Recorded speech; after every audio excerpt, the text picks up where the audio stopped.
Welcome back to the Pucking Panthers Podcast. It has been a long time. We are so back. That was the wrong way. So back.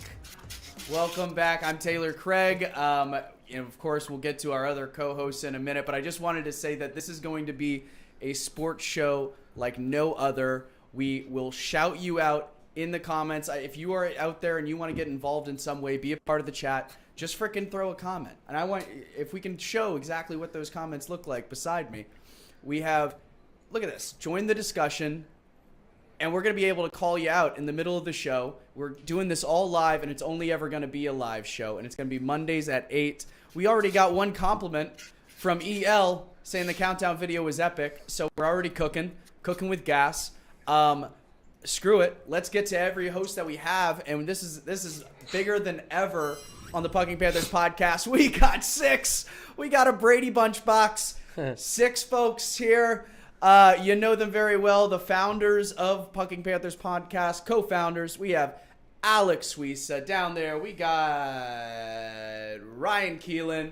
You got Daniel Mesko, our technical director, who is going to be doing a lot of the switching for us. Too many jobs. And we got Chris Eastman. There he is, Chris Eastman. He's a producer on the show as well, does a lot of our social clips. And we cannot forget the very lovely Courtney in the top right. How's it going?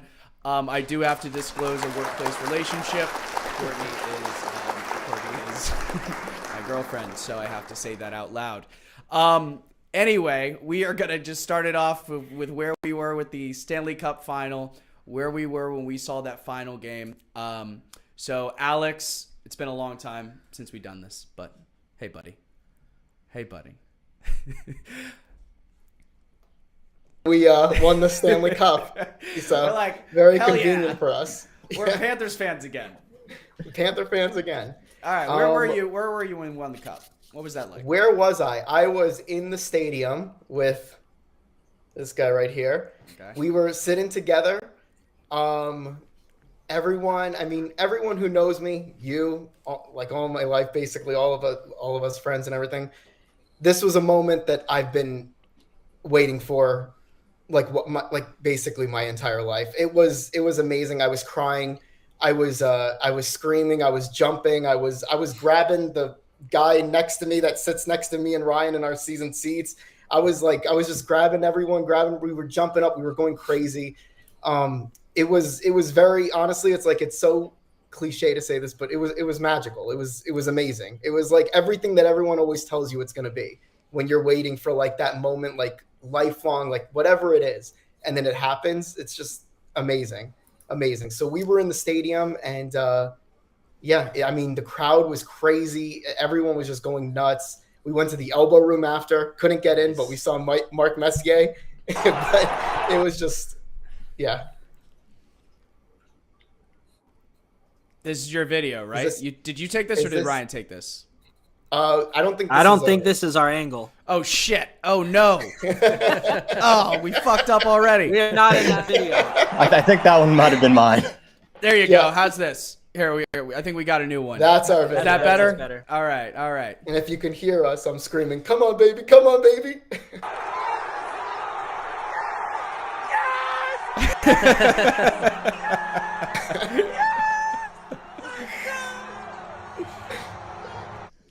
That's freaking epic. Just amazing. I mean, I was there with Ryan.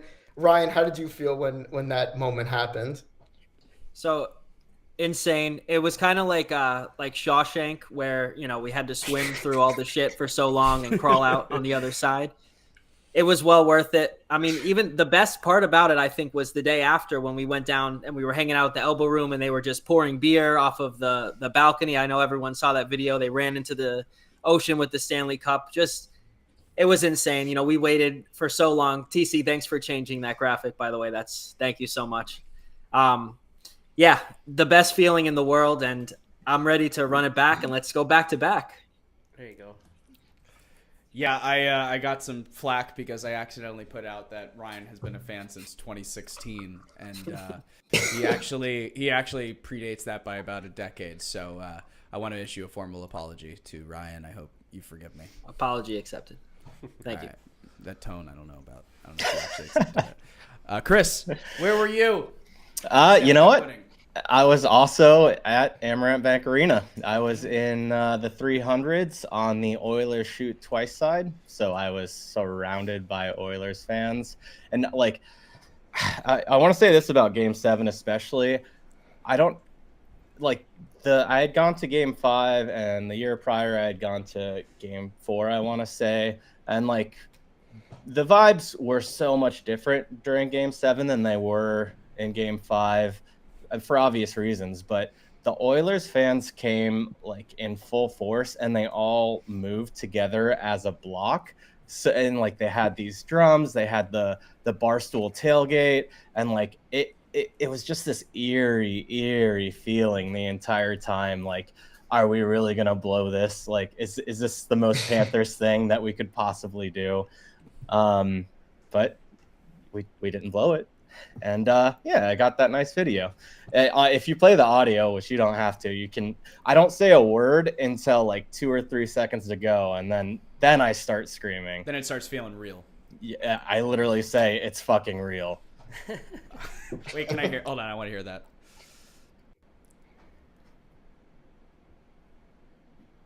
Do you have my audio? Not quite. All right, well, we're going to get that. We're going to talk to our technical producers. Obviously, there's some issues. They've been trying to unionize, and we've, they're supposed to stay in the closet for the whole hour, but we might have to get one of them out. Then you'd have a 5-box. How would that look? Mm-hmm. Do we have a 5-box? We do have a 5-box. We'd have to. It's not someone. prepped, Hey, obviously. Look at that. I didn't prop it. Please don't judge. You're out. Where's Ryan? Ryan's Where's out. Ryan? He's out. Oh, can we It's pull up a starting comment already. real quick? We got a already got a comment criticizing Ryan. Really important to get to this. Brett Markowitz saying that it's not Chris who's bashing the team, but What's up, Brett? Ryan. Oh, it's Taylor. Ryan. Oh yeah, it was my thought. Anyway, let's get back to the 6-box here. We're already getting some praise about the fact that we even have a 6-box. Not many people do. That's right. Yeah, baby, JD. JD Durkin! He's the money. He's the money in this studio. All right, Courtney, explain to the audience where you were, where I was for the Stanley Cup winning. Yeah. Dan and I were all together at Mugs. We had been watching the whole playoff run basically at the Canuck in the city, and we decided for this one we had to be a little away from the Canadian bar. So we were at Mugs, and it was us with our whole Florida Panthers little family that we've created here. I mean, yeah, our video. There was like 25 of us. There was a crazy amount of people, and it was just so surreal. I became a fan the beginning of last season, so I've been quite spoiled when it comes to being a Panthers fan. So watching the whole thing, and then finally the last minute of that game was like the craziest thing I've ever experienced. It was amazing. We were losing our fucking mind. We were just absolutely going nuts. Yeah. Few beers deep there, Dan, right? Yeah. Yeah. I didn't mean. I was just drunk on life. Oh yeah. You've been saying that since. Have you high ever tried the school. Both for crossfade? me. Life and beer? It was pretty And good. an edible? Yeah, the trifade. Dan, what was that like? It was crazy. I mean, like Courtney said, we had been at that Canadian bar for the whole playoffs, for the last 2 playoffs actually. And I mean, we probably would have stayed there after, like if we had won in Game 4, I'd have been like, let's go back and let's sweep the series here. But after losing 3 in a row, we were like, okay, I don't want to be around them. Plus, if we win, I feel like that's kind of a bad environment. Like, I don't want to feel that negativity and then like be like gloaty about it, you know? We were just 'em. Panthers fans in a room with a projector. We had a whole back room in a bar, and it was wild. I mean, it was, regardless of the place you were at, I guess it was just like surreal. I saw the sunrise that morning. Actually, I stayed out all day. It was a pretty crazy ride. Sunrise, Florida. I say exactly. Where's the bottom? Yeah, so obviously that was an insane experience. The Canuck was just a fucking madhouse because it would just be constantly Courtney had ice thrown at her by a elderly woman. She sucked. We got She was like 50. she wasn't elderly, but it's funnier to say the word elderly. Yeah. There were prominent wrinkles. There were wrinkles. Yeah, there were definitely wrinkles. We were back in Boca. But yeah, so anyway, I just thought that'd be a good way to start off the show, talking about our Stanley Cup winning experiences. Taylor. What about your experience? I haven't spoken to you in like 3 years or 4 years, 5 years since the last time we had an episode. I don't even know how your experience was. We notoriously do not talk if we're not in the same zip code. We're like exactly. We'll just, but then we hang out and then we like play roller hockey like we are best friends. Yeah. So it was, but you didn't come out last time. Actually, now that I think about it, Sure last did. time we played roller hockey, he wasn't there. I was sick. Why would I share an intimate feeling with you if you wouldn't even come out for roller hockey? Exactly. I'll do it. I can't believe you didn't put my fun fact on my card. That's right. Are y'all gonna get a squad for the tournament? Craig at street hockey sometimes. Should we? That was my fun fact. Did we get a squad? We could squad up. For the street hockey tournament? Street hockey tournament. We got 6 right Who's here. playing goalie? I'm down. Sign-ups are still I'll play going. goalie. I'll play goalie. All right. All right. Okay. There we go. All right, let's go. Court, what are you thinking? I'm dead what serious. Position you playing? I will be the Rhino Stone applier. The Rhino Stone applier. As you saw in the countdown video, we had very detailed Rhino Stones. Okay, but yeah, mushy, feely, Grady, amazing. It was amazing to win the fucking cup, and I've been waiting my entire life since I was in the womb, in my mother's womb. It says it right there, even though it's a cringy word. But you know what? We actually got some questions here, so why don't we pivot and look at this. We got a question here. Can we do a 6-box with comment? Yeah, let me see. I should that be able possible? to do it. I should be able to do it. Yeah. Someone says my fun fact is hilarious, which I really appreciate that. We also got this. What would you do with the cup if you got it for a day? I would take it to a bar. It's the most boring thing. I would take it to a bar and fill it with beer and then refill it with beer and then hand it off to every stranger that's around me. So I would very much be Chucky in the elbow room. Let's do it this rapid fire. Alex, what would you do? Day with the cup. I mean, what's my second favorite thing other than the Panthers? I'd bring it to Disney World, of course. Yeah, of course. I'd bring it to Disney World. And the Apple Store. And the Apple Store, sure. Ryan. Drink out of it. Probably play golf and then sleep with it. Love those. What do you mean? Is that open to interpretation? It sure The is. guy with the white gloves is going to have to clean it off. Yeah. Right. Court, you get a day with the cup. What are you doing with it? I would use it to my advantage to meet the Jonas Brothers. Okay. Leverage it Yes. for political gain. Obviously. Nice. Chris. I would just hug it and hold it near and dear to me for 24 straight hours. And then when they tried to take it away, I wouldn't let them. Starts rusting from your tears. Yeah. Dan? Drink beer out of it. Maybe bring it to the Canuck. Maybe show it off. Oh. Be the coolest Bring it guy right back ever. to the fucking Canuck. You didn't want to go there to shove it in their faces for Game 7 if you won, but then you would bring it to them. Yeah. Well, because I didn't know we were going to win before the game. In New Like York. that. All the sad people already left. Oh, man. Okay. What do we have next here? Let's talk about the games. Let's get into it. We had a weekend of games. The game against San Jose. Obviously, that was an absolute beating. We'll keep it quick because obviously that wasn't the most recent game. It's probably the one that's going to have the least amount of headlines from it. But San Jose 7-2. San Jose looked pretty decent in the first period in giving us a fight, keeping it close. But we pulled away 7-2. Alex, what were you thinking? Actually, I don't know how much you were conscious, but did you catch any of this game? What were your thoughts in? Full disclosure, I've been sick for a week, so I have not really been staying up for these 10 o'clock games. They're tough. I was actually watching this one, kind of. I do remember Reinhardt had a nice goal. Yeah. It looked like a classic Panthers, in a domination game. We looked good pretty much throughout the whole game from what I can remember. Yeah.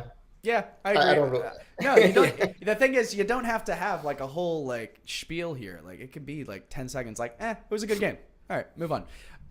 Ryan. The Sharks are really bad. That's all I got from that game. Wow. Like, True.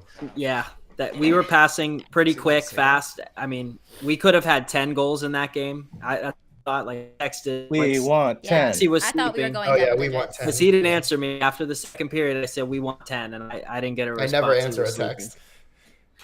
Those 10 is this p.m. why games you're are tough. part of this podcast, so you can just yell at Alex once a week for not answering your text? This is the only time I can talk to him about the Panthers. I love it. Dan, what was your reaction watching us 7-2? Yeah, I mean, the Sharks are not a great team. I think we played really hard. I think, actually, we've kind of played, like, and we'll get to Vegas game, but we've played the last 2 or 3 games with a lot more intensity, a lot more physicality than we did, like, the previous 10 where we split it 500. Like, but the Sharks game, you could tell we were, like, we had room because we knew they'd give it to us. Like, we were moving slowly and still making plays and not pushing ourselves too hard. And, yeah, I mean, well, the second period, they really – I mean, that's like a team like that, it's about 60 minutes with them. Like, they can play – those are good players. They can play really well at the beginning, and then if they falter at all, then, like against a team like the Panthers, then you have a 4-goal second period. But I also knew we probably aren't going to get 10. As soon as that period ended, I figured, okay, there's definitely going to be like a not only on the Sharks side, but on the Panthers side, like a let's not push this, let's not push ourselves. I mean, you saw the ice times for some of the guys that would normally be in the 20s, like Gus Forsling, were like 14 minutes ice time total in the end of the game. So I wanted to see one more goal, but a win's a win. For you? We got the points on the board, so but it's not much of a statement against them. So right, Court, what were your thoughts there? Yeah, I mean, ditto. I kind of felt like I was watching a practice towards the end. We started off really strong, and I liked how, like, we were so fast in the beginning. They were really fast. I feel like they're a group of, like, really young guys, and you could see the power that they have. It's more about, I think they need to work on their endurance, obviously, and their just self-esteem. I feel like as soon as we started to take the lead, and I think once it was like 4-2, they were just done.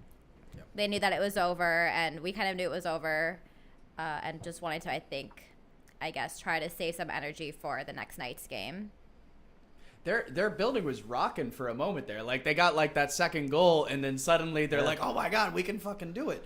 And, like, everyone was, like, losing their mind. It was classic, like, young team versus veteran team. Yeah. It was, like... That was about to be their cup of the year. Whenever a team beats us this year, it's like their cup now. We're that How team many times finally. in a row have we beaten them? 12 now. 12? Oof. Yeah. I was at one of them in SAP Center. Wow. I had to have been at one of them because in 2018 I went there. Okay. I'm sure it was a memorable San Jose Sharks Florida Panthers game. I'm actually surprised that the Sharks didn't score more, especially the way that we've been playing defensively and how our goaltending's been looking. Because, like, the Sharks lose a lot, but they score a lot between Celebrini and Will Smith and Can we show this comment? Granlund and who else? William Eklund. Like, they have some goal scorers, and like you think back to the last time we played against them, we still won, but it was a much tighter game. I guess partially because they had Mackenzie Blackwood in net, who literally right after that game got traded to the Avs because he was playing lights out, and the Sharks they're still tanking a little bit. I was super impressed though by. Like, I expected to win, but I didn't expect us to have, 6 or 7 different goal scorers on the night. Like, Nate Schmidt got a goal, I want to say. Ekblad finally got another goal. Boquist has been popping off. But it was a lot of guys. I think Greer as well. Greer had a goal and a helper. Like, a lot of guys you don't really expect to see on the score sheet were up there. So, from that perspective, I thought it was pretty good. Been pretty impressed with Greer lately, honestly. I think he's a worthy replacement to Lomberg. Not in spirit, but in skill, easily. Yep, absolutely. Hey, Dan, can you mute that other feed? Oh, yeah, my bad. Yeah, so I want to get to the other game that we have. Now, last night was a little bit rougher with the Vegas Golden Knights crushing us 4-1. I don't think that is too harsh a term. We had our opportunities. We didn't capitalize on power play opportunities. Went 0 for 3. You see there on the chart. Alex, what was your takeaway here? It just seems like you heard Paul Maurice complaining about the schedule. We have a lot of back-to-backs. Is that really the reason why we kind of got knocked hard here? I think he's just making an excuse. We are arguably the better team in the league back to back. I think we have like an amazing record when we are back to back. If I'm wrong, someone could correct me on that, but I think I saw that before the last two that we just had. We lost the last two, but we were like 5-0-1. Right, something like that, yeah. So that's just kind of a weird excuse. He's been making a lot of those lately. I'm not faulting him. I'm not really mad at him. I think ultimately the team is a little bored right now, and they're just waiting to get to the playoffs. And last night was kind of another show of like them just kind of trying. Like, honestly, I fell asleep after 2-0, so I didn't even see us score. I went to sleep. I had to go to work, and I'm sick, so I don't even know. But I woke up. I didn't even watch the highlights, but like I just figured it was just another one of those games where it's like we tried to do it, but at the end of the day, we're a playoff team. We're waiting to get to the playoffs. We're just one of those teams now where we're just waiting to get to the playoffs. So after these losses, I don't take them to heart too much or really think too hard about the excuses that Paul Maurice is making. He has to do that for the media. I think we're just trying to get to the playoffs, and that's it, just healthy. So it didn't really hurt me that we lost to them. Ryan, do you think that, it seems like the San Jose Sharks, for example, they came out with a lot of energy against us. Vegas came out. They played really well. Do you think there's something that Alex was mentioning that we didn't really have the same enthusiasm in the regular season that we probably did last year? But do you think there's something to be said about also us winning the cup and these opposing teams sort of coming in with a little bit more energy against us? Yeah, well, we're going to get everyone's best shot, but at the end of the day, I think our stars are really struggling other than Reinhart. I mean, you're not going to win many games with one goal.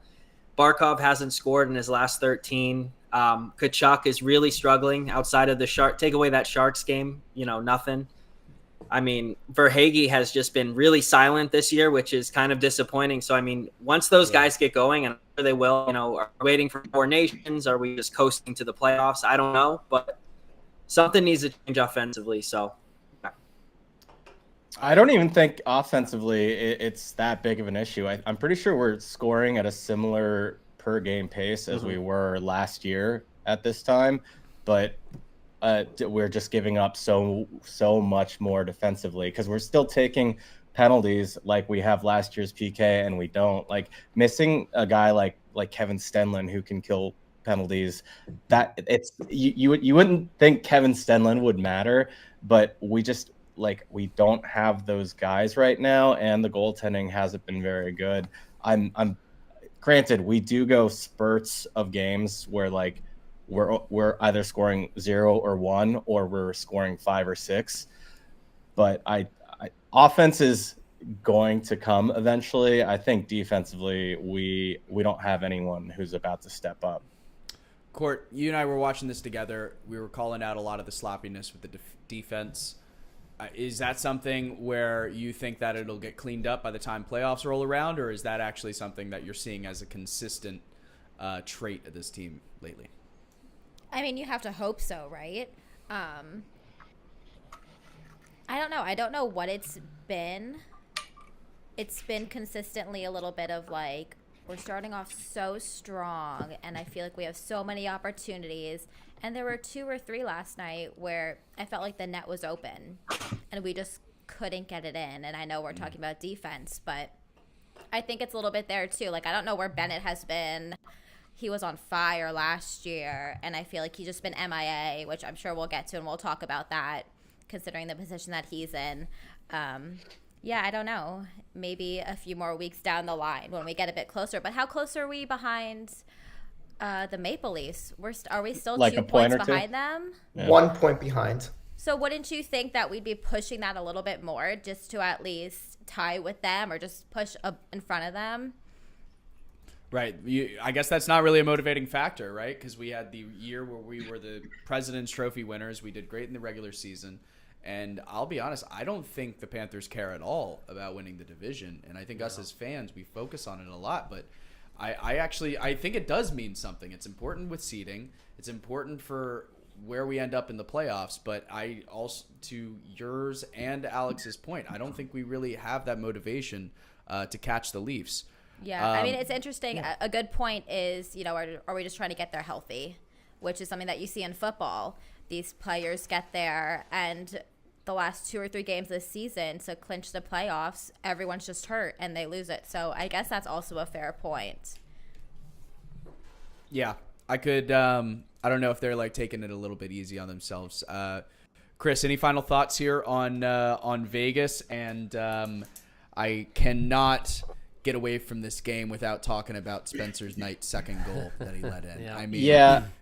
How concerned are you for Spencer Knight? He's been on fire lately, but I've always been so uneasy about him in net. What are your thoughts?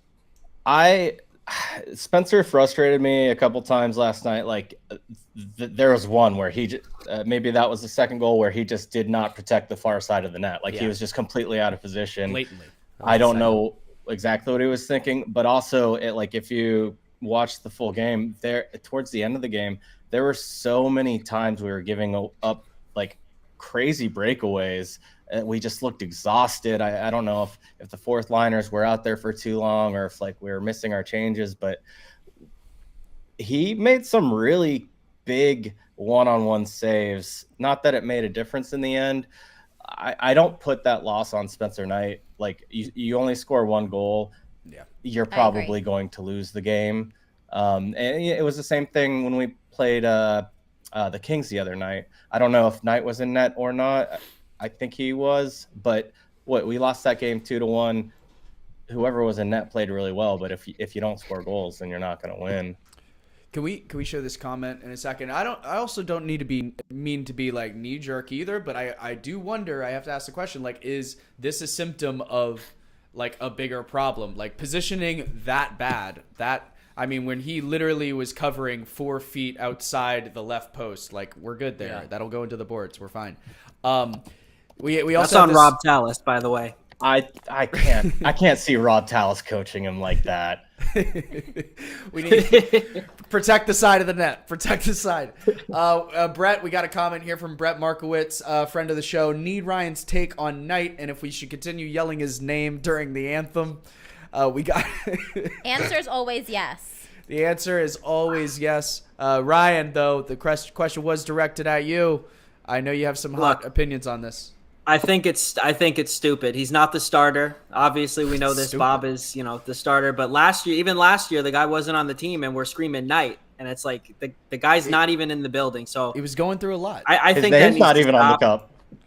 Yeah, exactly. His name's not on the cup, and we're screaming Knight. It makes us look bad. We were doing it against Vegas. It's like we looked stupid. So I'm over the Spencer Knight stuff, and maybe that's why I kind of dislike him a little bit more. The fans yelling his name, it makes no sense to me. Yeah, so not even last year he was going through a lot, and he's trying to battle his way back.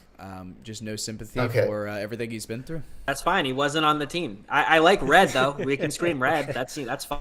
Yeah. I got to step up because there's too much Knight slander on this panel right now. I am a defender of Knight. Defending him. Spencer Knight is a young goalie. Many goalies don't even break in the league until they're around like 27, 28, something like that. There's rare cases, I know. There's a lot of rare cases where like you have who's the guy? I can't even think of the name. But Shesterkin was young. He was very young. I fear that I understand that Knight makes some little mistakes here and there, but he's still learning. And if you look at his numbers in the NHL, his overall numbers, they're actually really good. And I know he had, maybe a couple of bad games here and there. Last night, he let up, one bad goal out of playing the last 2 weeks, basically stealing the net from Bob, and no one was saying anything about him. And I fear, and this is just me just being dumb, but I fear that back then, when the Panthers tried to bring up another young guy, Jacob Markstrom, the fans went on his case so badly when he was like 22, 23. Everyone wanted him up. And then when he was making those little mistakes a young goalie does when they're learning, it goes, am I allowed to curse? It fucks with their head. And then their confidence, they're all this kind of stuff. And then what ended up happening? The voices of the fans went louder, and we ended up trading the guy. And look at his career that he had. He's a great goaltender in the league. He's a great goaltender. We could have potentially, if we only waited 12 years, he would have been great for us. No, that's not. But he was. He wasn't making $4 million at the time either. A couple of years.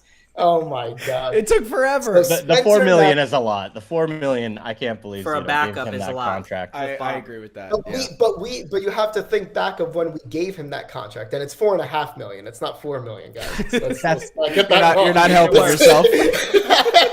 We need a defenseman at the deadline. He needs to take discount on the next one. But again, you got to remember when we gave him that contract, he literally stole the job from Bob in the playoffs playing the Tampa Bay Lightning in round 1. That's when we gave him that contract, like after that season, if I'm not mistaken. I believe that. So he was literally like taking that job. You know what I mean? He was on that trajectory. We lost that, yeah. No, we lost. It was a couple of years ago. It was But that game 6, man, magic was the game 5. He had didn't he have a shutout? Didn't I think Knight he let come up in and have a one shutout in game against? We played 5. 3 goalies that series. And then That I know. we played 3 because and who was the other guy? We Was were it Alex? Drieger. What was it? Drieger? Was it Who was it? Lion? Drieger.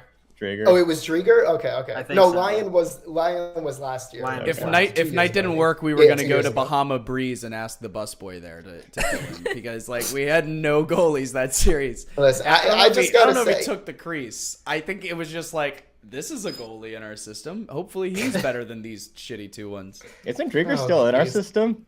Oh, he is. well, we re-signed him back this in year, the- and then He's we in put him in Charlotte? the AHL. Yeah, we re-signed him as a third. Bring him goalie up. behind Knight and, Do you think he came in? He's like, I'm gonna get that crease back. I'm gonna do it again. Look at his number in the AHL. I don't think he's winning anything. Oh, is it bad? Last time I looked.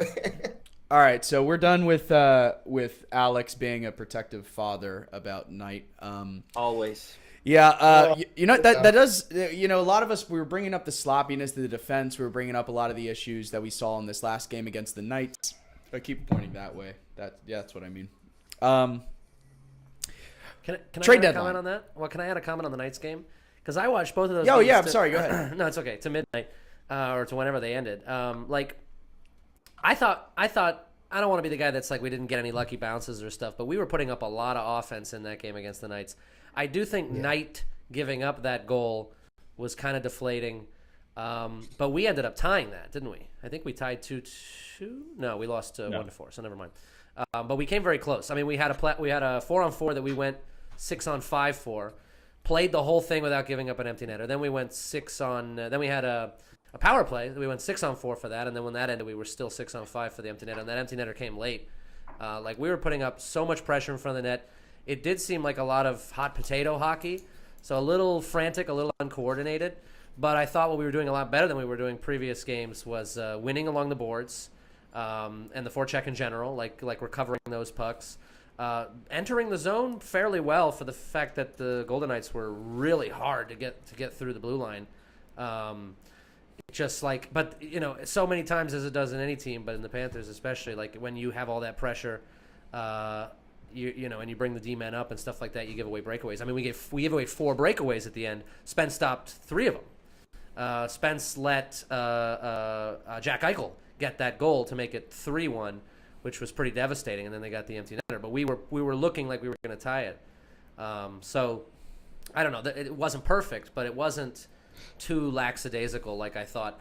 You know, the last 10 games prior to this weekend, where we were splitting the difference and losing to teams that you know weren't as good as the Knights were against us. That was a little more concerning. I feel like they're putting up, and the top lines are doing more work than they were for that whole stretch, the whole year so far, it's been like, let's hope the one goal scored by the fourth line will be enough to win the game. It was pretty much all we were going to get out of our offense. But it looked a lot better the last few games. It was just missing a few things, but some bad luck, a bad goal going in, some breakaways, and that's that. As Brett Markowitz points out, a ton of breakaways. Yeah, ton of breakaways late. Also, when we were getting a little desperate and probably overexerting ourselves. I have a video if you want to pull it up too. Not really a video, just where we stand in the standings right now. Yes, we are 1 point behind the Leafs. They have one game in hand on us, so we're not really in a position of power. But yeah, you see it right there. But we have a lot of concerns. Trade deadline's coming up. I think we should talk a little bit about what the Panthers should do heading into the deadline. Obviously, the big question is, do we keep Knight? I mean, please. Get him, Alex. Get him. I did. A nice guard dog. You just picked him up on your fantasy team. Literally 48 hours ago. Oh yeah, I did add him to my fantasy team. You were like, you know what? I think Knight's really gonna go on a roll here. It was a Hail Mary. And you picked him up. It was a Hail Mary. It was a Hail Mary. What are you doing? I was down a lot of fantasy points. He's the only goalie that was playing next, and I knew he was getting the start. But yeah, busted. That's not what you said, Busted. but okay. It's like maybe he could turn it around. He said, "I love this kid. He's the future of this franchise. Don't tell anybody on the podcast." Basically, yeah. He can do it. Only 23. You were literally like, you know what? After Bobby, I think Knight's gonna take primary spot next season, and then Bob's out of here. Is what you said. That was my hope. Well, we kind of have no chance. We have no choice. So we have to hope that's how it happens. When's Bob's contract up? We have next year he's next year he's playing, and then after next year he's done. End of 20. So we still have him for we still have one more year. After this year, we have one more year. Do we think he'll retire? End of 27. I don't know. Somebody's got sirens around them. Who's got sirens? I'm guessing it's one of the New Yorkers. It's me. Sorry. So trade deadline. Everyone is looking for, and I think the broad consensus with Panthers fan base, and if you're on Panthers Twitter, you probably see it all over the place, but everyone wants a defenseman. You gotta give something up to get something. I tend to agree. I think defense is something that we need. Now, Ryan, defense. How high of a priority is that for you? And what would you be willing to give up? Do you have any names? Is there anyone that you're actually looking at? I don't have any names. That's Bill Zito's job. He's got a tough job there. We're so close to the cap, and listen, we need a defenseman. Like Adam Boqvist isn't working out the way we wanted it to. I mean, Nate Schmidt is fine, but like. We need like a middle pair defenseman. I don't know what we're going to do to get that. And if you're asking about Sam Bennett, I would say no. I don't know if we're starting that conversation yet, but we need a guy like that in the playoffs. He single-handedly changed the Boston Bruins series. Not that we were down in that series, but he changed that whole complexion of that series with that Marchand hit. And you know how we need that on our team. So I don't know who we need, but I would go defenseman over forward for sure. Mm-hmm. Dan? I don't know either who the defensemen are. I mean, like if you name defensemen around the league, I can probably have a good idea of how they play. We need probably a defensive defenseman or a hitting defenseman more than we need a forward defenseman. I feel like with Forsling and Ekblad, we get a lot of those shots from the blue line. We get the activation, maybe a little more conservative a defenseman. But I don't know about the Bennett question. Like, I mean, it all depends on money, I guess. I think the team wants to keep him. I think he wants to stay, but it hasn't been a show-stopping season for him in the contract here. Like the goal Started he got strong. the other day, but then kind of lackluster. Like the goal he got the other day was like his first in like 7 games or something. They said he had some points in there. He was putting in the effort. Goldie was not criticizing him. The Goldie, the voice of all of our thoughts, but I don't know. I mean, maybe there's an alternative to him that's in a similar or lesser price range that's more active. I don't know. He's big on that energy. He's big on the fight. He is a tough guy. So I think we don't want to lose that kind of an energy if we don't take him back. there was some BS. I probably shouldn't even mention it, but there's some BS rumor going around that Panthers are interested in Zegras or something in exchange for a Bennett or something. That account had like 140 followers. I saw that. I was I'm just gonna Some make shit rumor. up. Mainstream media. Oh my God! Yeah.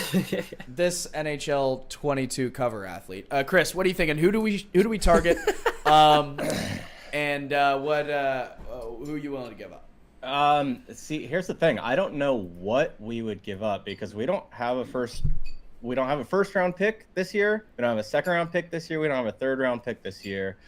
I don't want to keep stealing from the future. Like, I know our window is now, but at some point we're going to have to replenish the cupboard. And if you look at our prospects, we don't really have any. Like, Sardif doesn't seem like he's coming up. Who's our best defensive prospect? Mike Benning, who's 5'9". Like, I just don't see him being like playing for Paul Maurice. I don't know what we're going to give up. Some people we could target defensively.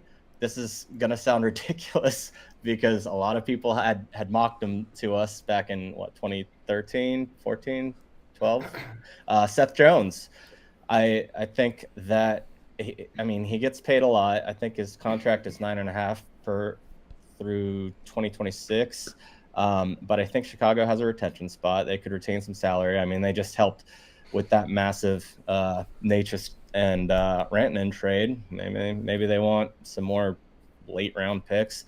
He could be a second pairing defenseman. He can QE the power play. I don't know.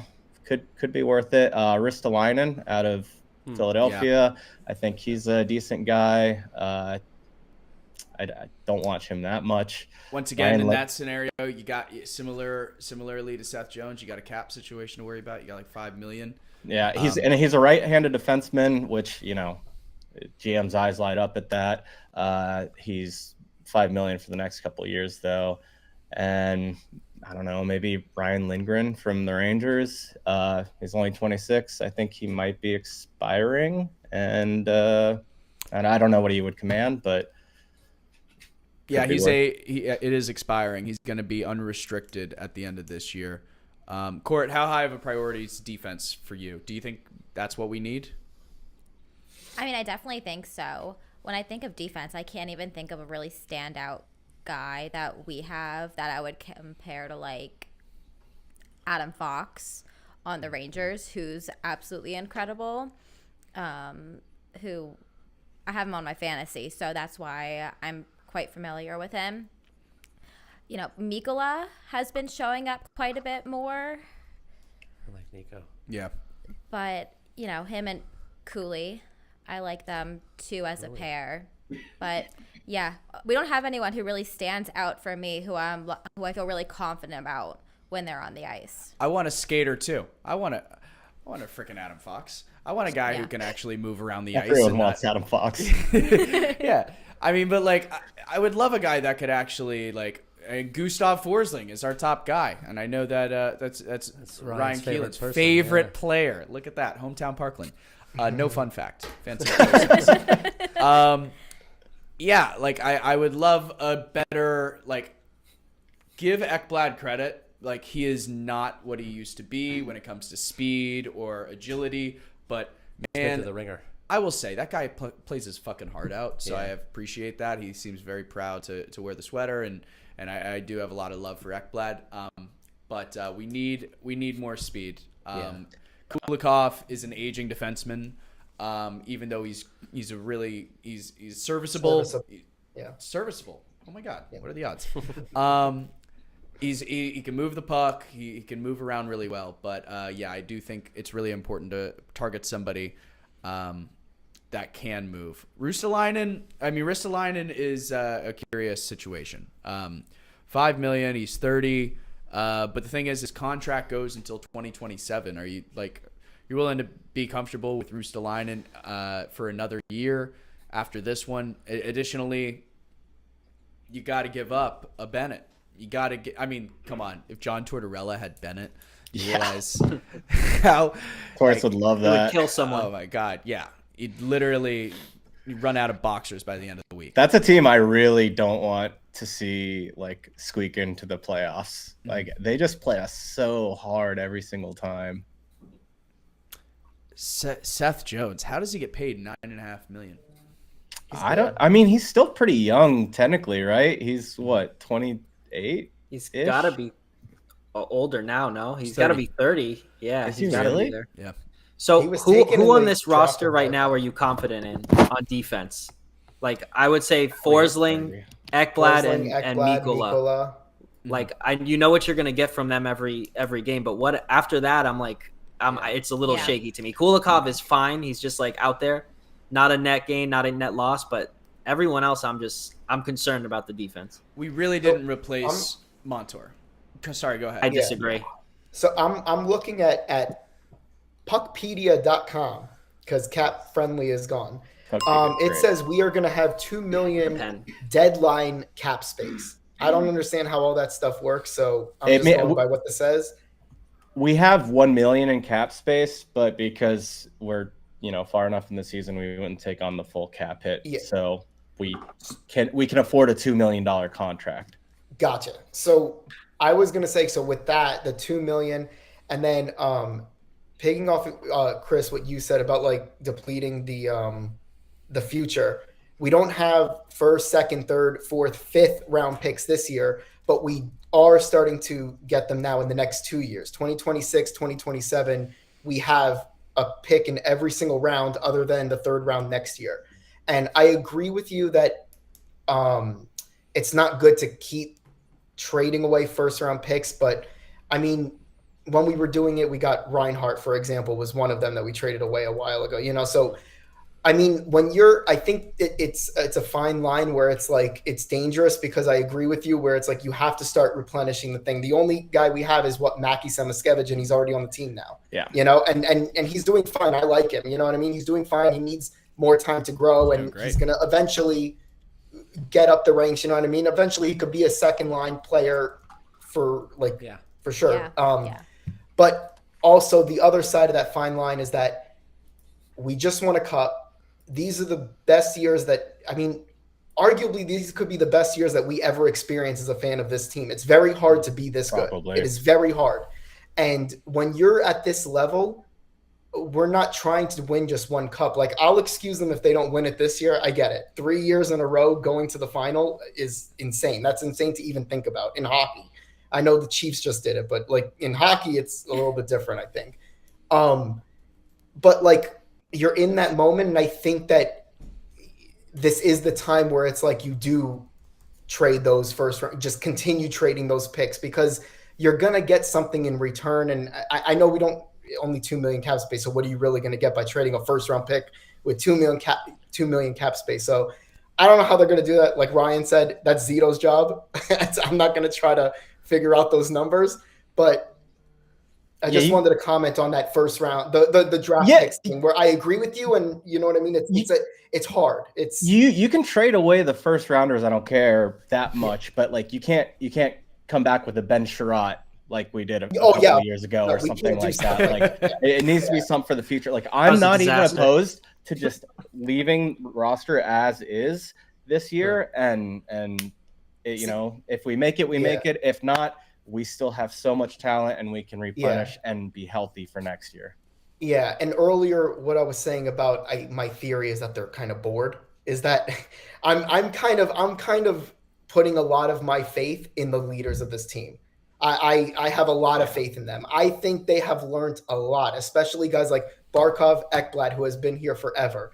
And over the last 2 years, they have learned a lot together, like leading this team. Kachuk, all the Reinhart, everyone. And I would say to the Bennett question, I wouldn't trade him, even if the money is not looking good and the contract's not looking good. That's your heart and soul in the playoffs. Yeah. And what might be risky for me to say is I say we get to the playoffs, be as healthy as we can, and let the leaders take control, because that's when they should shine. And if they don't do it, then they don't do it. And guess what, guys? We won the cup last year. You know what I mean? Like, you're not going to win the cup every single year. We're not going to. I highly doubt we're missing the playoffs this year. So, I mean, we're obviously going to make it. And whatever happens, but I wouldn't blow it up too much, especially not Bennett, even if that contract is not close to getting signed. We have a comment here, a suggestion from Bailey saying Jan Ruta probably is how you pronounce it. Righty defenseman who has won the cup twice with Tampa. Don't think it will cost anything more than what we gave up for Tarasenko last season. Taking a look at his numbers, he has 8 points. He seems like he's serviceable, but he is 34 years old and definitely not a point producer. I'm actually not really familiar with him as a player, but he is a righty shot, and which is you need that. Something we should probably keep an eye on. But I would tend to agree with you on keeping Bennett. I think he's essential for playoffs. There's a reason he's my favorite player. It's not because he cheap shotted Marchand. It's because I actually it's because I do understand, and I love how well-rounded he is as a player. He will go into the crease. He also recognizes a moment when you can dangle around someone before you shoot. He doesn't just shoot it into the net like a Neanderthal. He actually puts thought into his playmaking abilities. So I think he's a great player, and I think he just thrives in the playoffs. And if we trade him, please do not trade him to a team in the East. Please do not I don't want to trade that fucking guy to like Tampa or Carolina, where we see him in the Eastern Conference Finals, and then he is like more than what Sam Bennett already is. Yeah. My heart would break if he sucker punched Barkov. My heart would break. Sam, no. Sam, no. Don't do it. You loved him. You see the wind up in slow You motion. loved him. I'd rather keep Benny than Ekblad. I think he's more important to the team right now. Yeah, I agree with you. Well, we're going to move on into a special segment that we like to call the Rhino Report. Play it.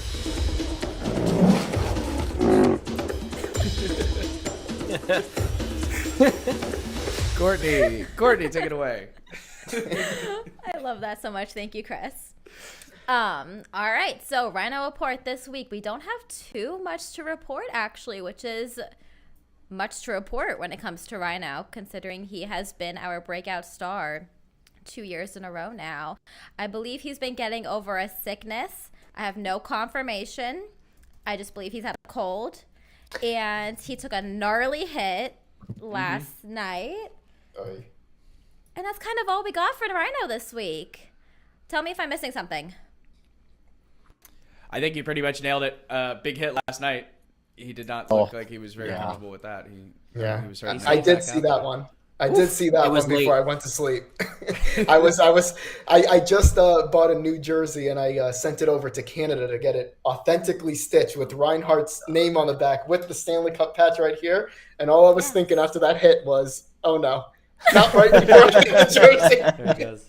There it goes. Oh no. I couldn't believe he came back on the ice. That was a rough one. It was It borderline. looked bad. Yeah. I think he took like a shift off, but he stayed on the bench the whole time. He was getting looked He's a at. tough guy. Yeah. Yeah. He really doesn't. TC, I want to go back to time. you.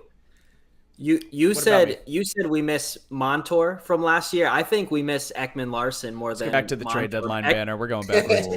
Sorry. Go, Bring it back. Ekman Larson, I think, was one after Forsling. Obviously, Forsling had an insane matchup, just chasing McDavid around in the cup. I think Ekman Larson was a second best defenseman in the Stanley Cup. I think that's a bigger loss. Look how Toronto is playing on defense.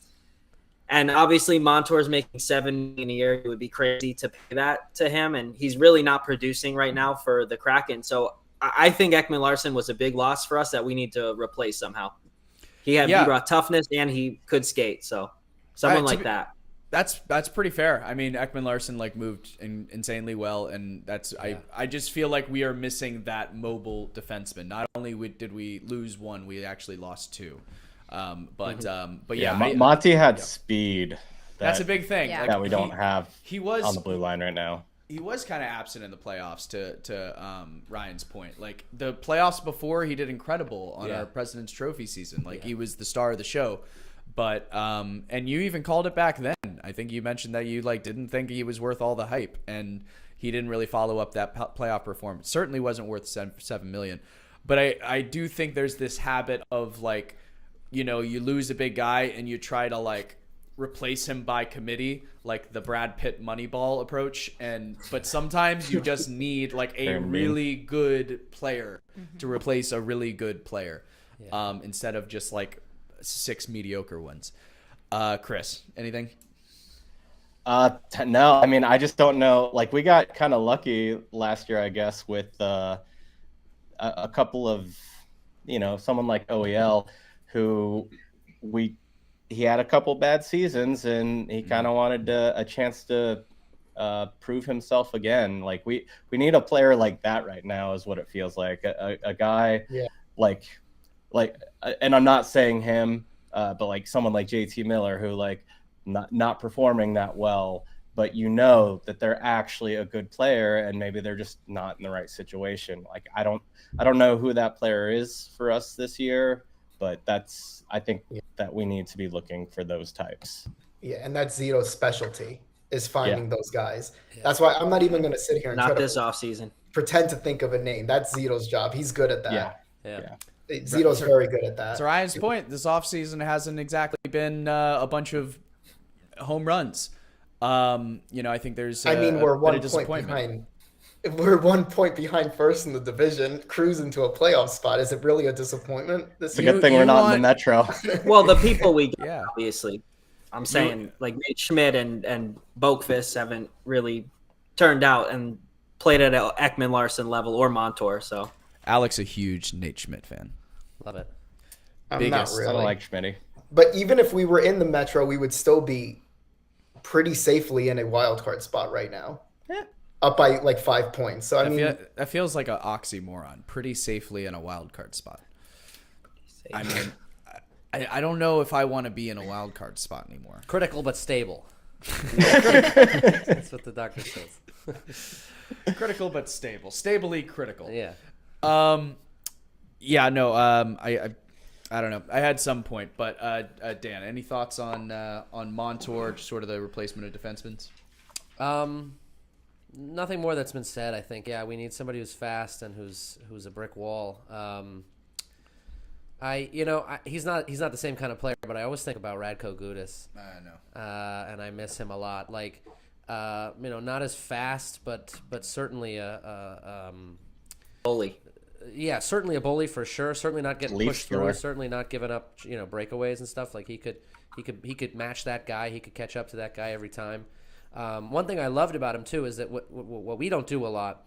Like, obviously we dump and we chase the forecheck and so forth, but when we're getting kicked out and we're in the middle of a line change and it looks like we're giving up possession at the blue line and coming back to the neutral zone, instead of dumping around, he would shoot the puck straight at the net. And he had like 3 goals in his time with us that I remember being like, holy fuck, what a game-changing goal. Like, it's 2-2 in the third period and now we're up 3-2 because as we were on a change and everybody was giving up on the O-zone, Gudas just slaps it to the net at like 95 miles an hour, hard as fuck. The goaltender's not looking at it for like, really? You're going to do that? You're not going to throw it around and try to forecheck again? And so somebody who knows when to cut the bullshit, too, I think is a need, because a lot of times we're always trying to make the passing plays. I think in the last few games we've started to do the net scrimmage kind of stuff and just putting the puck on the net. Yesterday especially, because we realized time is short. Like, the last 8 minutes were just see where it goes, put it up front, and then someone's there. And it's nice to have that kind of energy. And Gudas certainly would know, like, just put the puck at the net and see what happens, and then we'll come back in, and if not, we'll come back in and we'll be on the forecheck, and maybe we'll save the possession, but maybe it'll go in. Gudas being the exception, the common trait that all of the like Bill Zito pickups, like, besides that they were like underappreciated where they came from, and then they found a lot of success with us. But you look at like Rhino, you look at Bennett, you look at Oliver Ekman Larson, like all of them except for Gudas, because Gudas was he pretty much played to as he was playing before he came to us. Yeah. But those who really stepped up their game with us were all players with speed, and they were all players that moved really well. So I think that's sort of what we're coming down to as our conclusion here, is that like maybe that should be the priority. Maybe we shouldn't be going after like a Schmitty, maybe somebody who has a little more pickup. I guess, Let's move it on. But I do want to see that Rhino report. Yeah, I was about to say, let's do it one more time. Can we go back to Rhino report? That was it. That was the end of the Rhino report. This time. Well, let's hear it. And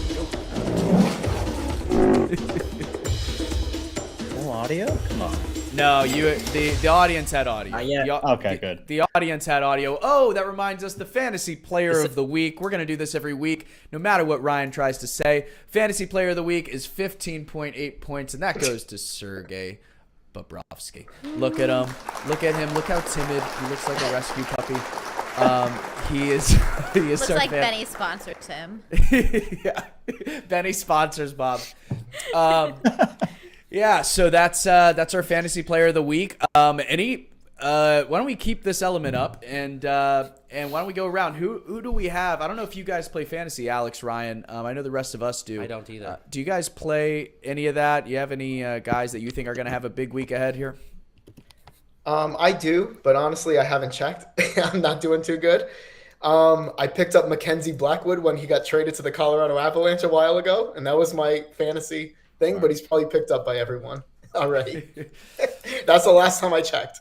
Kaylee Mars comments, "Oh, we had audio for the Rhino report, so have no fear." My bad. They heard Wish I could hear I that. need to hear it. We'll send it to you after the show. You can't hear it in your room. Okay. But anyway, yeah. Ryan, who's the big Cats player that you're looking at this week? Fantasy. I don't know if I have a player. I'm just confused about are you playing fantasy on CBS or is that like Columbus? Does it still have his old team on there or what? No, CBS is the source of the point totals that we got. All right, I have to learn this Launch Live Now stuff. Yeah, no, okay, great take there, Brian. I don't have a player for you. I'm sorry. Yeah, that was great. Reinhardt. Pick him up if he's still available. Verhage. Yep, and we'll work on that spelling when we Google him. Dan, who are you looking at? As a fantasy player of the week? Yeah. Of the upcoming week or of the past week? The upcoming week. I like Erod. I think Erod's going to activate a little more. He's been pushing. He hasn't really been on the score sheet the way we would have liked to see, but I think he's been a part of a lot of big plays. So I think he's going to have a great week. And as Katie Angelson would say, guys, I'm going with Evan Rodriguez. He's been having a great run and not getting on the score sheet, so Evan Rodriguez is my pick.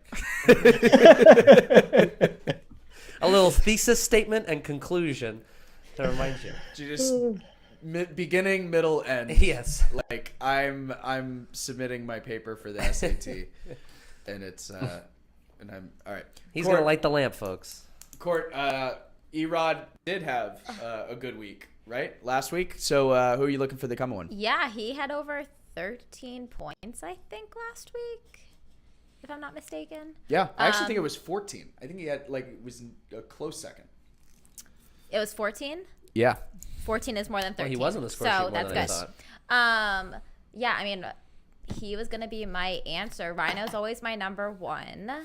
I mean, I think Barkey is going to be big because we haven't seen much from him in I don't know, over a week. What was it? I think he's on a 3 or 4 streak. No. He got a point in one of the most recent games. No goal. Yeah, so I think goals. Barkey's gonna come back big. I'll put my money on Barkey. I like that. Love seeing Barkey put a puck in the net. Chris. I mean, smart money's on either Rhino or Kachuk. Those are the point scorers on our team. But eventually Carter Verhaeghe is going to find his shot. I swear. Playoffs. In the playoffs. That's true. That's true. But you're talking about a guy who scored 40 2 years ago and 34 last year, I think, and he's got 11 on the year. He's pacing for under 20 goals. I mean, and he's still putting up points. I think he's 4th on the team in points. He's getting some apples, but I just got to imagine eventually it's going to start clicking for him, and this would be a great week for it because we got to catch the Leafs. Yeah, let's get a look at our upcoming schedule. In the meantime, Alex, how many games you been to this year? How many games have I been to? Yeah. Not that many. I mean, I've sat in Club Red. What is it called? Club Lexus now. I've sat in there a couple of times. Nice food, great food in there always. Great beer. Did you sneak some video for us? I will try next time. I brought cookies out to someone in the crowd one time. I don't know if I can say that out loud if Doug Sifu's listening to this. What a I generous know God. he is. Maybe, I don't know. Ryan, are we going to the game on Saturday? 1 o'clock, To be Chicago? determined. To be determined. There you go. See? I'm going. It all depends I don't on know if Ryan. you are. Oh, man. Oh, he's coming after Aw. you. That's really sad. Yeah, so let's pull up the schedule. Stand by here. Let me just pull this up. You may have to reshare your screen for some reason. It's frozen on mine. That makes a lot of sense. Ryan, how many games you been to this year? Ooh, I want to say like 6 or 7. 6 or 7. I usually start going away more second half of the year when football's over. So I will be there Saturday. I have tickets for Saturday. Are you guys territory members? Not with me. Yes. Not going with you, Chris. Alex. Yeah, not with me, apparently. He has 2 tickets, Yeah. but not with me. Yeah, I'm sharing my screen right now. I'm not sure if it's coming in nicely, but we got the Blackhawks coming up on Saturday. Obviously, before that, we have another game. LA Kings on Wednesday. Exactly. And it is yes. Star Wars night, fans. I think Blackhawk. Oh. Is that a national game? LA Kings at home. Yeah, that's the first one. Games. It looks like We're, it's script. We got a 3-game home. I actually no, I'm might be talking going about to that game. Hawks I game. might be going to the game on Kings Wednesday. and then Blackhawks. And let's see what we got for Feb. So this is nice. At least we get like a Wednesday break, and then I guess today's already like Monday night, right? Oh, we play Wednesday against the Kings. I don't think it's showing you in this month. Yeah, I guess I mean like Yeah. that sort of breaks it up. We have 2 days Wednesday, 2 days, then Yeah. Saturday. And then a doubleheader. But they're homestands. Doubleheader. And I don't know what all this fuss is about doubleheaders because we don't have another That's a doubleheader big anytime break. soon. Yeah, that's the Four Well, that's Nations the Four face-off Nations break. right there in the Oh. middle Yeah. of February. Yeah, that's going to be the Four Nations. That's gonna. I know we have the most players playing in Four Nations, Yeah. but overall, that's gonna be like I wouldn't make any drastic trade moves until after that stretch is over and we've played a couple games because, I mean, the rest could be what the team needs. Maybe, maybe not, but I feel like once we get through this stretch and after Four Nations, we'll see like what the team really wants to be, if they want to make a big push towards the playoffs or if they are happy just playing their game until they get there and whoever they get, they get. Yeah. Four Nations is going to be 2 weeks of worry with injuries. But I they're don't only like playing a stuff like few that. games. I know, but I never like stuff like that. Like when they did that what was it, the World Cup or whatever The it World was Cup a while of ago. hockey, yeah, World in Cup, 2016. knee or something. I don't. You don't like the moments where There's they a bring the season world going together. on. Yeah, exactly. Just It's a small anytime world. there's like a shared camaraderie around hockey. Just wait till the Olympics next year. I know the Olympics. Oh god, here we go. I think it was the Olympics where Barkov hurt his knee. Was that what it was? I think Yeah. it was like the first one he went to when he was like 20 or something. Busted his freaking knee. Once again, join the discussion on X. We're streaming on YouTube, Rumble, Twitch simultaneously. And your comment may be featured on air. We had some awesome comments. I might as well cycle through a few comments while we're here. Great question. Do we retire at number 72? Yes. I don't know if I want to take that one. Can I just get a thumbs up or thumbs down if eventually we want to retire 72 for the Florida Panthers? It's hard. We can't have a discussion. You don't want to have We a little won the discussion. No discussion. Fine We discussion. won the cup. Fine discussion. I It's a was great gonna question. listen. Alex, you start. I'm saying. Roberto Luongo is my favorite hockey player of all time. The whole reason why I even like hockey. And we retired his number, and he did shit with us. And I understand the community and everything he's done for us, and he's the face of the Panthers, and he's with us still, and all this stuff. And I cried when I saw him lifting the cup last year. I did, but like Bob. I mean, if we retired Luongo, Bob is the goalie that got us the cup. And again, it's like, I mean, he really did lead us there. He really did. I know people want to bring up the 3 games where the Edmonton Oilers remembered how to play hockey for fucking the whole play for the whole finals. And then McDavid throws like a temper tantrum in the locker room. Yeah, it's like he throws a temper tantrum, and then his whole team remembers how to play hockey all of a sudden. Please get it together. Of course they beat the shit out of us those 3 games, but I wouldn't put that on Bob, and it sucks that his numbers faltered really badly because of that. But I mean, that cup was just as much Bob as anyone else's on the team. He should have won the MVP trophy.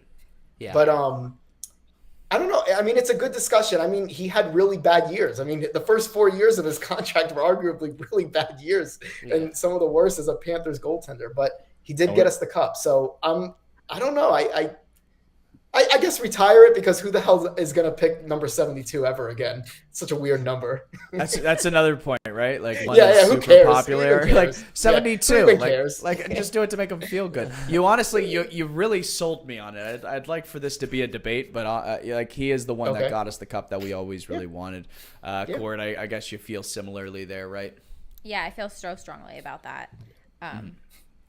Bandwagon fan as of last year, but he got us the cup. He played beyond exceptionally. Yeah. Without a good goalie, you're nothing, and he's an incredible goalie, and I think we'd be worse off without him. And 72 is a weird number. Yeah. Our rafter's kind of empty. Let's get some more flags up there. Come on. Yeah. Fill it up. I mean, he's probably going to be a Hall of Famer, and it would be pretty weird not to retire a Hall of Famers who won a cup with you. To not retire his number would be a little bit weird. I would love to see the numbers of the jerseys that have sold since the cup of 72. Huh. Bobby. Rose got one. My neighbor upstairs, who lives above me, has a Bobrovsky jersey. There you go. Him and his son. Both of them. That's 2. So there's 2. Two jerseys. Wow. Out of 6 people, 2 got it, so a third. You could extrapolate all the Florida Panthers fans. Oh, that's crazy. We got all 6 fans on the same podcast. All 6 fans. All 6 Panther fans. Look at that. A reminder to join the discussion. Hop in there whenever you want. We're probably going to keep this going for just a minute or 2. Alex, I love your raise the roof way of pointing to your neighbors. You were just like, my neighbors are up there. Like, let's go. Come on, kids. Well, what is it called? A townhome? People above me, not on side to side. Yeah. You need a broom so you can tell them to shut up. Hey, shut up there. Are you in the former Pucking Panthers podcast studio? Yes, I am. Holy I am. Wait, can we show them full? This? Hold on. These shutters as the backdrop. Where's the cat litter? Yeah, where's no the clump and anymore. seal? No Where's clump and seal? No cat anymore.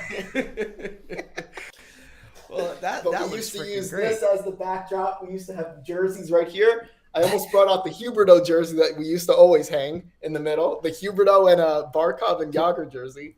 Remember those 3? I do. Now it looks like a spare Airbnb room. The pull-out couch.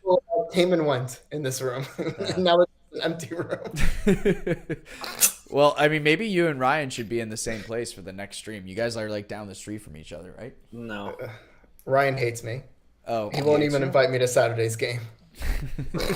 We'll see. Wow. Well, I'll let you guys work that out on Pucking Panthers Podcast overtime another time. Ooh. But yeah, just a little bit of a recap here on our viewership. We had a lot of people tuning in, and this is going to be live every single Wednesday at 8 p.m. I mean, every single Monday. Sorry, everyone. Not going to change it up on you.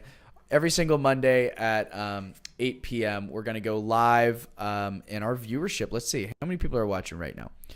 We got 230 viewers here. So it's just so nice to have people watching the show and interacting with the show. Brett Markowitz, by far the most active commentator.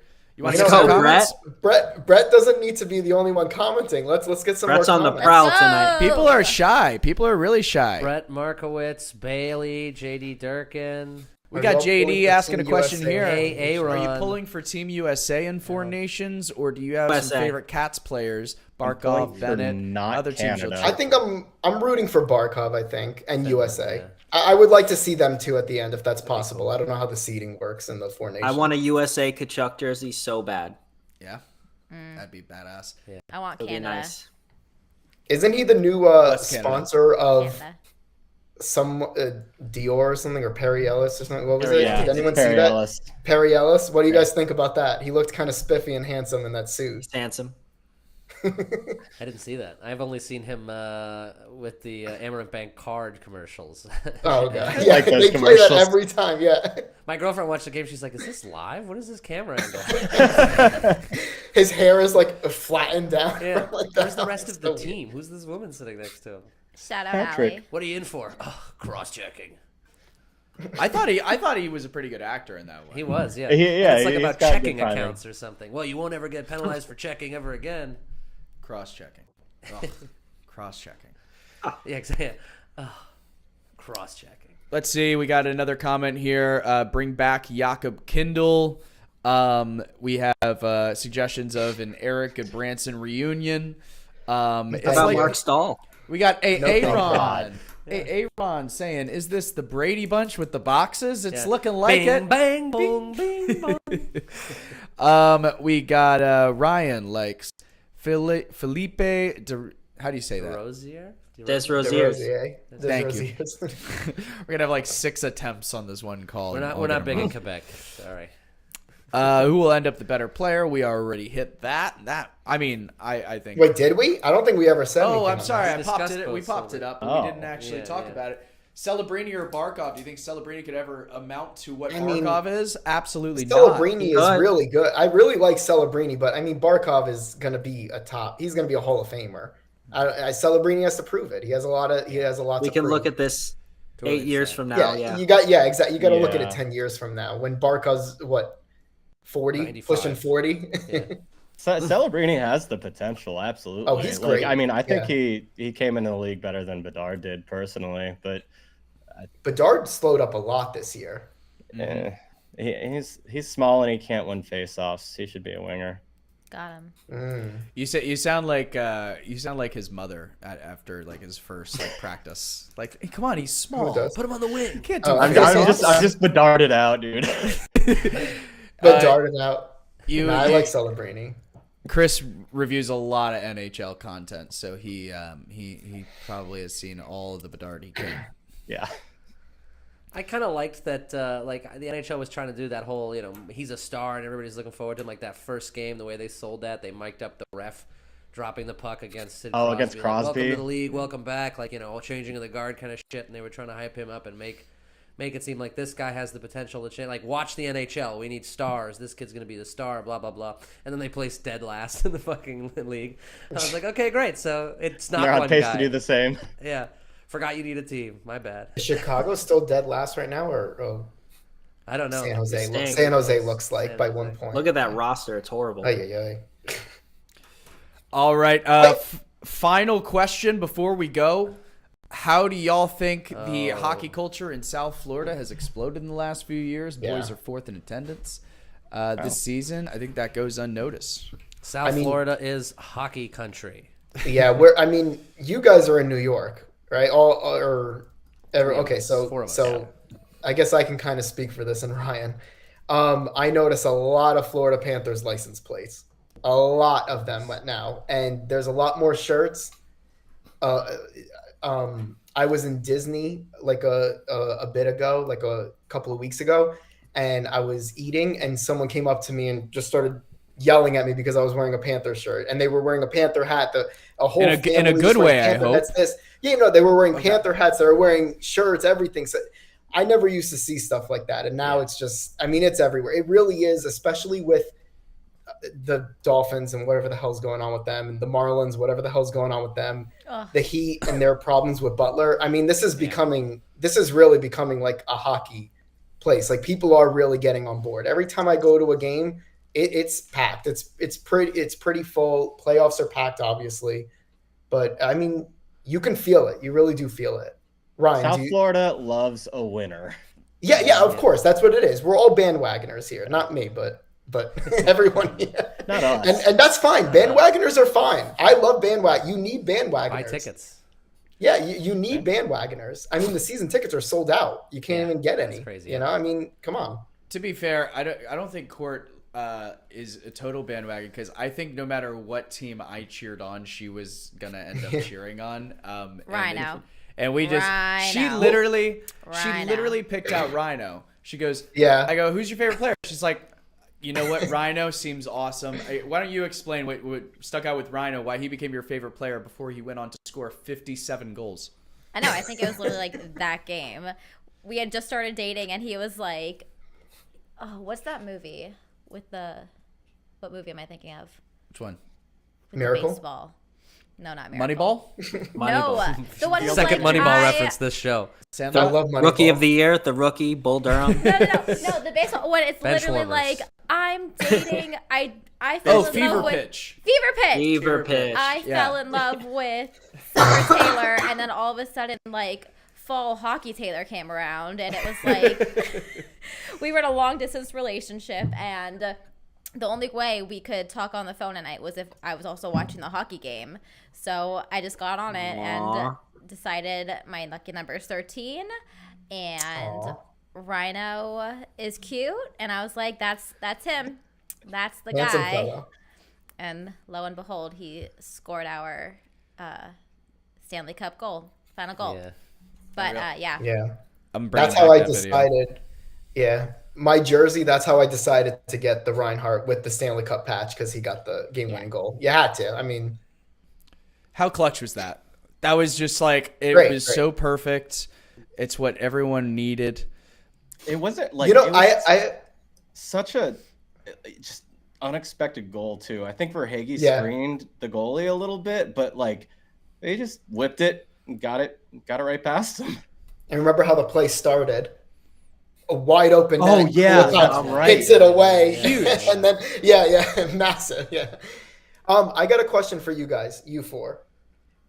In New York, during the Eastern Conference Finals, how was it? You guys haven't even talked about that at all. I mean, were you going to the bars there wearing Panther stuff? And Yeah. the Ranger fans were crazy. This was their year. I mean, we stole their year. We I'm trying to absolutely did, you know? They were What was that assholes. like?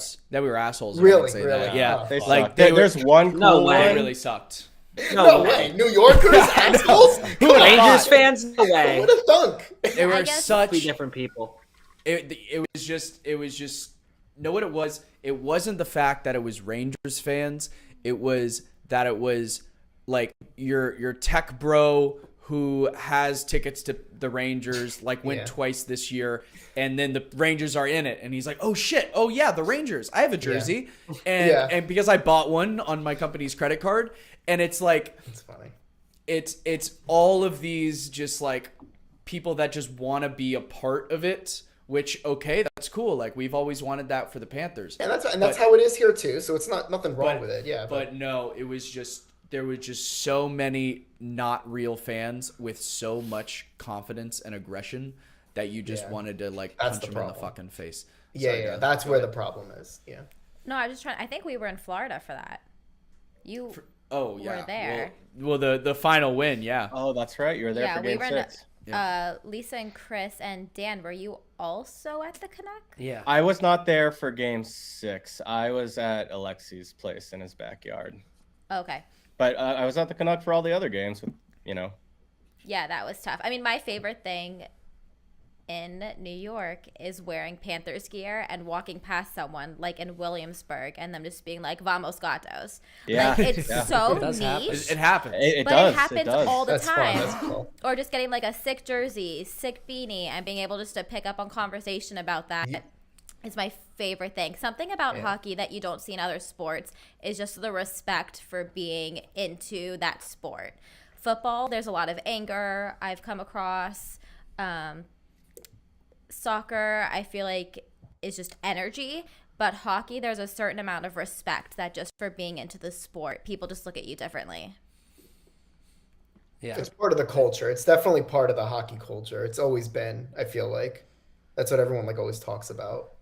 I agree. Yeah. It's also cool when you wear like it's kind of like baseball hats in New York. Like you wear a Mets hat and everybody's like, "All right, man, go Mets," and then you wear a Yankees hat and everybody's like, "Oh, cool, nice hat, man. Where are you from?"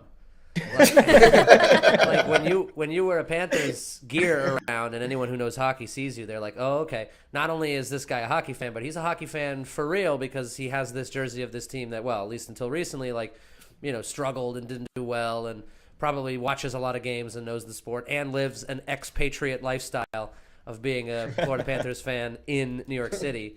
And so you do get a lot of respect. I mean, there's a lot of fans here. That's how we're all together. That's how the four of us on the left are here. And yeah. And we've got a group chat of fans that go to games and stuff. There's 15, 16, 17 people just from chance encounters. Like, I've seen them here on the streets for sure.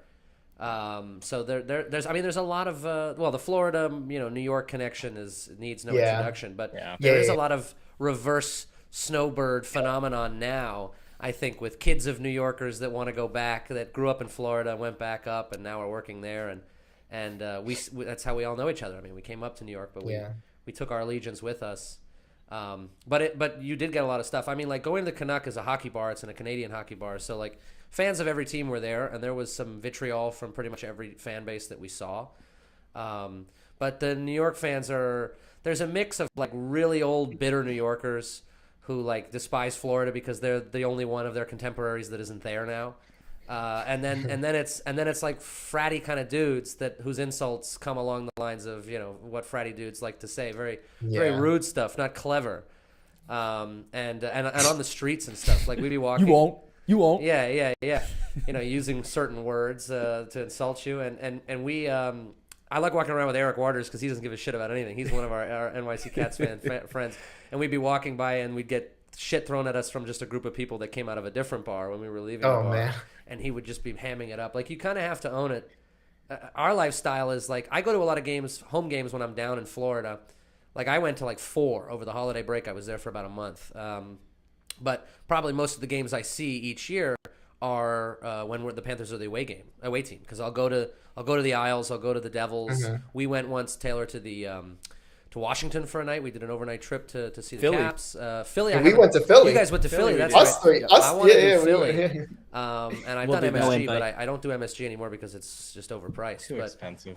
It's too expensive. You kind of have to walk in the room confident. Overrated stadium. Yeah. It is a very overrated stadium. So overrated. It's the greatest thing ever because there's no bad sight lines. I'm like, but it's just all concrete. You walk up like a service stairwell 3 floors before you get to the hundreds. Like, it doesn't make any fucking sense.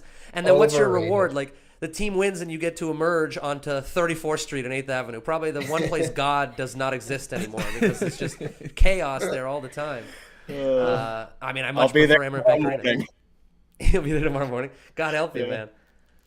God help you. But when I was down in Florida, I will say I was surprised because I was there for a month. Like, I never saw this many jerseys at a Publix or this many jerseys just on the street, wearing jerseys at the airport.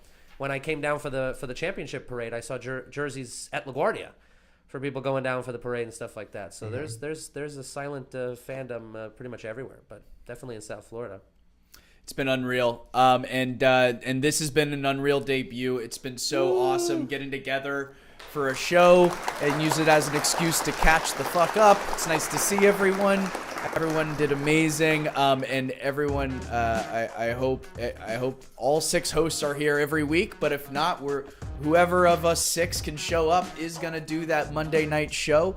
Once again, everyone in the comments, we had hundreds of folks watching live, and this episode lives in full on all of our social channels. Follow us on Instagram, X, YouTube, and on Twitch. There's going to be some gaming with Dan and I there doing some Chell. Oh, yeah, we've got tentatively Thursday Chell streams. It's kind of pathetic, but also fun. And also Rumble if you're also into very right-wing politics and you also love the Florida Panthers. That's the 3 of them there. You can find us on. All right, so that's pretty much it, y'all. Any last words, anyone? You guys just want to do an old wave goodbye? We can do that. Yep, nice little waves. Thanks for watching. All right, everybody, join us again next week. Pucking Panthers Live. Mondays. Woo! See ya.